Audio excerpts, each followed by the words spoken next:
आमच्या आजी बघा आम्हाला कहाण्या सांगायच्या झोपायच्या वेळेस. आता आम्ही छोटा असताना आता आम्ही काय सांगायचं, आम्ही तर आपलं रील दाखवणार.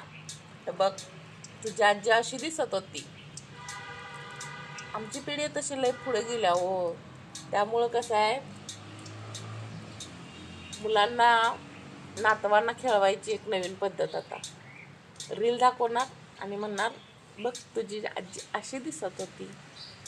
नातू गाणी ऐकवणार मस्त मस्त रील्सची. ही आता पिढी अशीच आहे. बरोबर आहे ना? जे आमच्या पिढीतले त्यांना बरोबर पटलं असेल. कहाण्याच येत नाही तो रील येतात. रील काढू शकतो.